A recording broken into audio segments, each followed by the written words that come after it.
तो hello guys. Hello मेरे प्यारे भाई और बहनों। तो चलिए शुरू करते हैं आज की क्लास। ठीक है। जिसके अंदर हम करने जा रहे हैं हमारे बेसिक बेसिक मैथ्स की क्लास नंबर 5। ठीक है।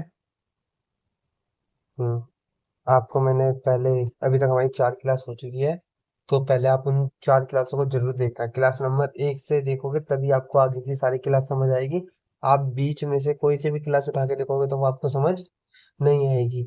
तो अगर आपको ये चाहते हो कि आपको ये पूरी बेसिक मैथ्स से समझ में आए तो आप क्लास नंबर 1 से लेके एंड तक जरूर देखना। तब जाके आपको आपकी बेसिक मैथ्स पूरी बहुत अच्छे से अच्छी हो जाएगी। आपको कोई दिक्कत नहीं होगी बेसिक मैथ्स के अंदर। तो हमने अभी तक जो हम रूल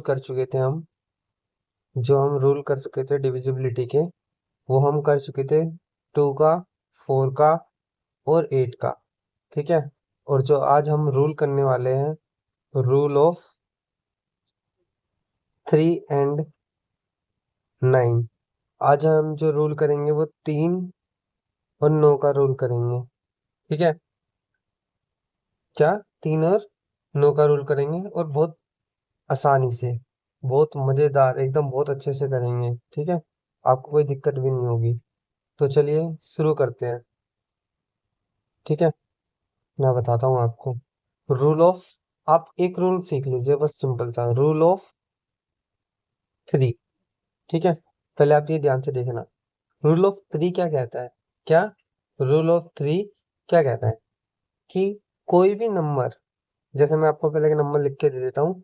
432। मैंने आपको एक नंबर लिख के दिया। कोई भी नंबर, ये पूरा क्या बनता है, इस पूरे को बोलते हैं हम नंबर। ठीक है। मैं बता देता हूँ। और जो 432 जो अलग अलग है, इनको हम बोलते हैं डिजिट। क्या बोलते हैं, डिजिट। ठीक है। ये एक डिजिट है, ये एक डिजिट है, ये एक डिजिट है। 3 भी एक क्या है, डिजिट। 2 भी क्या है, एक डिजिट। जैसे हम बोलते हैं ना यूनिट डिजिट, तो ये वो है। जब हम 4 3 2 इनको अलग अलग पढ़ेंगे, ठीक है, 4 3 2 इनको अलग अलग पढ़ेंगे तो इनको हम डिजिट पढ़ेंगे। और जब इनको एक पूरा साथ में पढ़ेंगे तो उसे हम एक नंबर बोलेंगे। नंबर को हिंदी में बोलते हैं संख्या, और डिजिट को बोलते हैं अंक। याद रखना। ठीक है। तो जो आपका ये 432 है, ये एक संख्या यानी कि नंबर है। और रूल ऑफ 3 हमें इसके अंदर अप्लाई करना है। तो रूल ऑफ 3 क्या कहता है, सम ऑफ डिजिट। क्या सम ऑफ डिजिट। जब आपकी सम ऑफ डिजिट्स, क्या sum of digit divisible by divisible by 3। जब आपकी सम ऑफ डिजिट डिविजिबल होगी किससे, 3 से, तो वो पूरा नंबर भी क्या होगा, 3 से डिवाइड हो जाएगा। जैसे मैं देखो आपके लिए क्वेश्चन में बना देता हूँ, वापस क्वेश्चन यहाँ पे लिख देते हैं हम। 432, इसको हमें चेक करना है कि 3 से डिवाइड होगा नहीं होगा। तो मैं 4 + 3 + 2, ये जो आप इसको डिजिट दिख रही है आपके, इसको इस नंबर की जो डिजिट है उसको हमने सबको क्या कर लिया, प्लस कर लिया। देखो 4 + 3 7, 7 + 2 9। तो जो 9 आया है, क्या जो ये 9 है वो 3 के टेबल में आता है, यानी कि 3 से डिवाइड हो जाएगा 9। आप बोलोगे हाँ भैया, जो 9 है वो 3 से डिवाइड हो जाएगा। यानी कि जब आपका ये 9 है वो 3 से डिवाइड हो जाएगा, तो जो ये 432 है, 452, ये भी 3 से डिवाइड हो जाएगा। ठीक है। 9 इज डिविजिबल बाय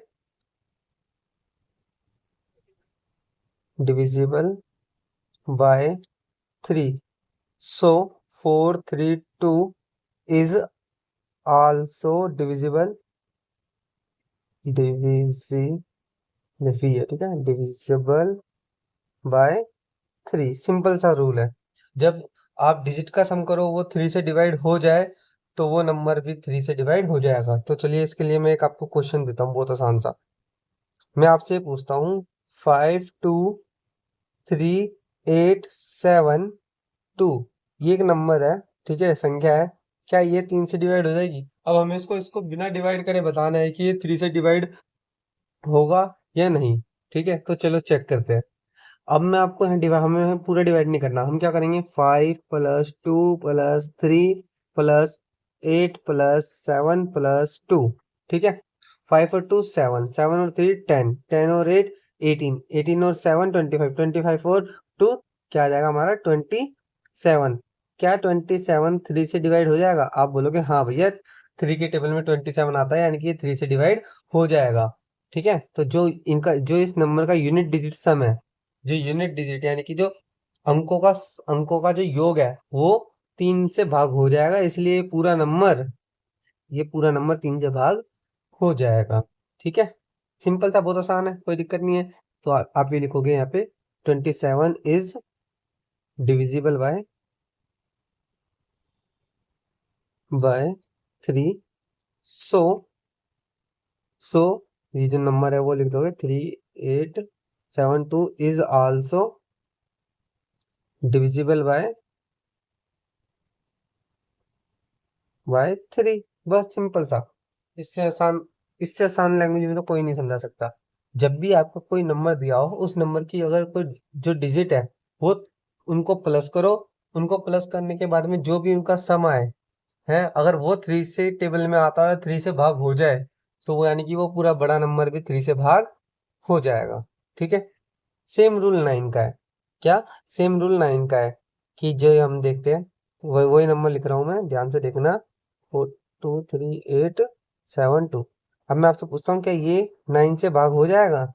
ये रूल ऑफ 9 ही एक तरीके से समझ लीजिए, रूल ऑफ 9। रूल ऑफ 3 तो समझ में आ गया। हम क्या करेंगे, रूल ऑफ 3 कि जिसके अंदर हम क्या करेंगे, किसी नंबर जो नंबर दिया है उस नंबर की डिजिट का सम करेंगे। अगर सम 3 से भाग हो जाए, यानी कि वो नंबर भी 3 से भाग हो जाएगा। ऐसे ही जो 9 का रूल है, सेम ऐसे ही रूल है कि अगर जब हम डिजिट का सम करेंगे वो 9 के टेबल में आता है, 9 से भाग हो जाए, तो यानी कि वो पूरा नंबर भी 9 से भाग हो जाएगा। जैसे देखिए, मैं यहाँ देखते हैं, इनका सम हमें पता है क्या आने वाला है। हमें पता है इसका सम आएगा 27। क्या 27 9 से भाग हो जाएगा? आप बोलोगे हाँ भैया 27 9 से भाग हो जाएगा, यानी कि ये पूरा नंबर है, ये भी 9 से भाग हो जाएगा। सिंपल सा रूल है, आया समझ में? ठीक है, तो 3 और 9 का रूल कोई इतना मुश्किल नहीं है, बहुत आसान है। Rule of 3 and 9। तो चलिए हम कुछ प्रैक्टिस करते हैं। मैं आपको कोई नंबर देता हूँ। फर्स्ट क्वेश्चन है हमारा 3 4 2 8 3। ये एक नंबर है, आपको डिवाइड करके बताना है क्या ये 3 से डिवाइड हो जाएगा। आपको इसी नंबर को डिवाइड करना है कि 9 से डिवाइड हो जाएगा। यस सर नो, ठीक है, पहला क्वेश्चन। Second, 6 2 5 and 3। ठीक है, 2। क्या ये हमारा 3 से और 9 से डिवाइड हो जाएगा? तो चलिए चेक करो इसको फटाफट, फटाफट प्रैक्टिस करो इन क्वेश्चनों की। ठीक है, फिर मैं इनका आंसर बताऊंगा, आप जल्दी से इसका आंसर निकालो। ठीक है, फिर मैं आपको इनका आंसर बताता हूँ कि ये 3 से डिवाइड होंगे नहीं होंगे।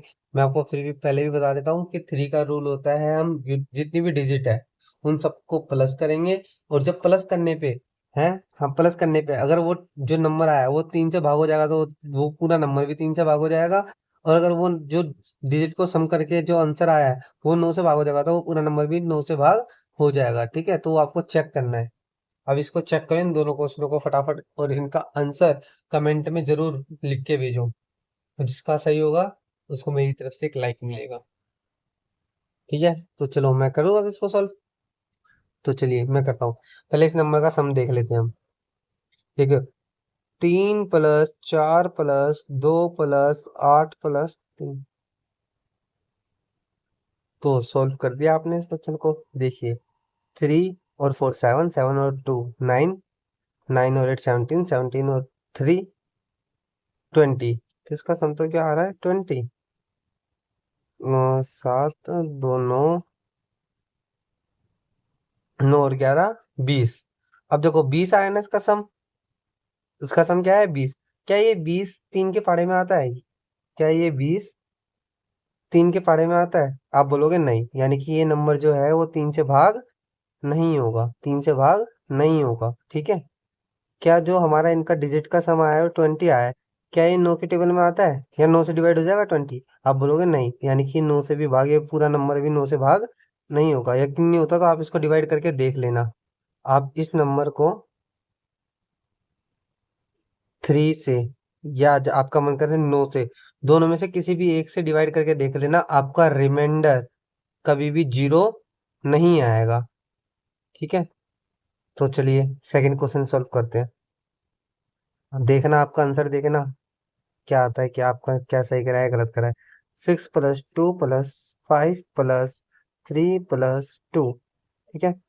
6 और 2 8, 8 और 5 13, 13 और 3 16, 16 और 2 18, ठीक है। क्या ये जो 18 आया है हमारा, वो 3 से डिवाइड हो जाता है?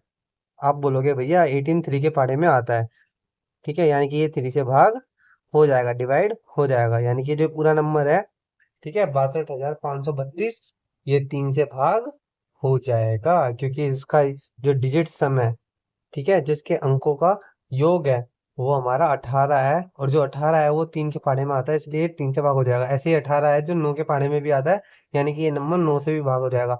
आप इस नंबर को डिवाइड करके देखना, 62532, किससे? 3 और 9 से। मैं कह रहा हूँ इसका जो रिमाइंडर आएगा ना, वो 0 के बराबर आएगा, 100% गारंटी के साथ में। ठीक है, तो समझ में आ गया आपको सभी को? हमने रूल पूरा कर लिया है 3 एंड 9 का भी। आगे चलिए, आगे मैं आपको एक रूल और करा रहा हूँ, ध्यान से देखिएगा। आपके लिए, आज के लिए दो सिंपल से रूल और है। Rule of rule of 5 and 10, बहुत आसान से है, ठीक है। 5 और 10 का रूल सीखेंगे। 5 का रूल, सबसे पहले मैं रूल ऑफ 5 बताता हूँ। रूल ऑफ 5, ठीक है। रूल ऑफ 5 क्या कहता है? जब भी आपको किसी भी नंबर के लास्ट में, किसी भी नंबर के, किसी भी नंबर यानी कि संख्या के लास्ट में आपको क्या दिख जाए? 0 या 5 दिख जाए, किसी भी नंबर के, कोई सा भी बड़ा से बड़ा नंबर लिख लो, उसके लास्ट में आपको 0 या 5 दिख जाए, वो नंबर 5 से भाग हो जाएगा। वो नंबर या मतलब संख्या 5 से डिवाइड हो जाएगी, हो जाएगी। आपको उसको पूरा डिवाइड करने की जरूरत भी नहीं है, आप बता दोगे हाँ भाई ये 5 से डिवाइड हो जाएगा। वही नंबर 5 से डिवाइड होंगे, यानी कि भाग होंगे, जिनके लास्ट में 0 और 5 होगा। तो चलिए मैं आपको क्वेश्चन देता हूँ, करके देखते हैं। मैं आपसे पूछता हूँ 3 6 2 5 0, मैं आपसे पूछता हूँ क्या ये नंबर 5 से भाग हो जाएगा, डिवाइड हो जाएगा? ठीक है, तो आप इसको ही ना बिना डिवाइड करे बोल दोगे इसके लास्ट में 0 है। क्या इसके लास्ट में यानी कि अंत में 0 है, यानी कि ये 5 से भाग हो जाएगा। ठीक है, ऐसे ही मैं एक क्वेश्चन और लिखता हूँ। आप यकीन नहीं है तो घर पे सॉल्व करके देख लेना, इनका रिमाइंडर 0 बचेगा। आप बताइए क्या ये 5 से भाग हो जाएगा? आप बोलोगे इसके लास्ट में 2 है, ये 5 से भाग नहीं होगा। ठीक है, ऐसे ही क्वेश्चन, मैं दो क्वेश्चन आपको करके देखता हूँ, देता हूँ, मतलब लिख के देता हूँ, जल्दी से आप इनका आंसर बताएंगे मुझे कि ये 5 से भाग होगा या नहीं होगा। ठीक है, ये 3 नंबर दिए हैं, तीनों नंबर बताओ कि 5 से भाग होंगे या नहीं होंगे। जल्दी से फटाफट। देखो इसके लास्ट में 0 है, 5 से भाग हो जाएगा। इसके लास्ट में 5 है, 5 से भाग हो जाएगा। इसके लास्ट में 5 है, 5 से भाग हो जाएगा। यकीन नहीं है, जिसमें मैंने टिक लगाया है उसको डिवाइड करके आप देख सकते हैं, बहुत आसानी से पता चल जाएगा। तो रूल ऑफ 5 समझ में आ गया, बहुत आसान था, कोई दिक्कत नहीं है। जल्दी से हम रूल ऑफ 10 करते हैं। रूल ऑफ 10 तो सबसे आसान है। रूल ऑफ 10, ध्यान से देखिएगा। रूल ऑफ 10 क्या कहता है? जब भी किसी भी नंबर के लास्ट में, क्या, किसी भी नंबर के या किसी भी संख्या के लास्ट में आपको 0 दिख जाए, 0 हो, तो वह नंबर 10 से भाग हो जाएगा, यानी कि डिवाइड हो जाएगा बिना कुछ करे। सिंपल सा, जो भी नंबर 10 से भाग होगा उसके लास्ट में 0 होगा पक्का। जिस नंबर के लास्ट में 0 नहीं है वो कभी 10 से भाग हो ही नहीं सकता, मतलब उसके अंदर रिमाइंडर 0 नहीं आएगा। पॉइंट, आप पॉइंट वाली डिवाइड नहीं करनी है हमें, ध्यान रखना, बिना पॉइंट वाली डिवाइड के, ठीक है। तो इसलिए मैं आपको एक नंबर लिख देता हूँ। है, अब मैं आपसे पूछता हूँ कि ये 10 से डिवाइड हो जाएगा? तो आप क्या बोलोगे? इसके लास्ट में भैया जीरो है, यानी कि ये 10 से डिवाइड हो जाएगा। तो ये 5 से भी डिवाइड हो जाएगा, हमें पता है। हाँ, तो बस यही सिंपल सा क्वेश्चन। ऐसे ही मैं एक और नंबर लिखता हूँ। क्या ये नंबर 10 से डिवाइड हो जाएगा? आप बोलोगे इसके लास्ट में 4 है, यानी कि ये 10 से डिवाइड नहीं होगा। बहुत सिंपल सा, कोई दिक्कत नहीं है। आया समझ में? बस हमने रूल, हाँ, हमने जो रूल कर लिए अभी तक, मैं आपको एक बार रिमाइंड करा देता हूँ कि हमने कौन कौन से रूल कर लिए हैं। हमने 2 का रूल कर लिया था, 4 का कर लिया था, 8 का कर लिया था। उसके बाद में हमने 3 का करा, 9 का करा, फिर हमने 5 का करा है और 10 का करा है। ठीक है, बस। ठीक है, अब जो हमारे रूल बचे हैं वो किस किस के बचे हैं? देखो, 2, 3, 4, 5, 6 का बचा है, 6 का बचा है, 7 का बचा है, 8, 9, 10, यानी कि 6 और 7 के रूल मुझे और बताने हैं। तो देखिए, मैं वीडियो लंबी नहीं करना चाहता हूँ, क्योंकि आप छोटी छोटी सी वीडियो बनाना चाहता हूँ मैं, और जिसको आप जल्दी से जल्दी आसानी से देख सके। तो ये 6 और 7 का रूल मैं आपको एक नेक्स्ट वीडियो की स्टार्टिंग में करा दूंगा। उसके बाद हम नेक्स्ट टॉपिक अगली ही वीडियो में शुरू कर देंगे। ठीक है, क्योंकि रूल ऑफ 7 थोड़ा सा इम्पोर्टेंट है, अलग है, सबसे अलग है। ये अभी तक आपने जो भी करे, इनमें से मुझे नहीं लगता है इसमें से किसी भी बच्चे को कुछ भी दिक्कत होगी। ये इतने आसान रूल है कि बच्चा बच्चा आसानी से समझ जाएगा इन रूल्स को। लेकिन जो, और 6 तो बहुत आसान है, मैं चाहूँ तो 6 का भी करा दूं, लेकिन नहीं, कोई नहीं, हम 7 के साथ छोड़ते हैं। लेकिन जो रूल ऑफ 7 है, वो इन सबका एक तरीके से समझ लीजिए, इन सबसे ज्यादा है। रूल ऑफ 7 थोड़ा एक तरीके से समझ लीजिए हार्ड भी है, और थोड़ा समझने में मुश्किल भी होता है। लेकिन मैं आपको एक इतने आसान तरीके की ट्रिक दे दूंगा, आप समझ जाएंगे, हाँ भाई ये तो बहुत आसान है। चिंता मत करिए, मेरे होते हुए आपको सब कुछ समझ में आएगा। आप बोल ही नहीं सकते कि मुझे समझ नहीं आया। ठीक है, तो रूल ऑफ 7 अगली क्लास में। तो आज की क्लास के लिए इतना काफी है। तो चलो मिलते हैं अगली क्लास में। और लाइक, सब्सक्राइब, शेयर जरूर करना मेरी वीडियो को, ज्यादा से ज्यादा शेयर करिए, क्योंकि देखिए, जितनी लाइक्स, जितने कमेंट और जितने सब्सक्राइबर हमारे बढ़ेंगे, हम उतने मोटिवेट होंगे आपके लिए वीडियो बनाने के लिए। देखिए, मैं भी अपने ये स्टडी से टाइम निकाल के आपके लिए इतनी बढ़िया बढ़िया वीडियो बना रहा हूँ। ठीक है, बहुत मेहनत लगती है, क्योंकि ये कंटेंट, ऐसा कंटेंट कोई नहीं देता जो बिल्कुल बेसिक से उठा सके। ये बिल्कुल बेसिक है, इससे ज्यादा बेसिक कुछ नहीं होता। अगर आपको अभी भी ये नहीं समझ में आ रहा है ना, तो मेरी वीडियो को 2 बार देखिए भले, लेकिन ये चीज आपको और कोई नहीं समझा सकता। मैंने यूट्यूब पे बहुत देखा, नहीं समझा रहे इस तरीके से कोई भी। तो बस मैं आपको यही कहना चाहता हूँ, जल्दी से जल्दी आप इस तरीके से पढ़िए और अपनी बेसिक मैथ्स को बेसिक मैथ्स को मजबूत करिए, जिससे कि आपको आगे कंपटीशन में या एकेडमिक में कोई परेशानी ना हो। ठीक है, तो चलिए मिलते हैं नेक्स्ट क्लास के अंदर। Tata bye bye, see you.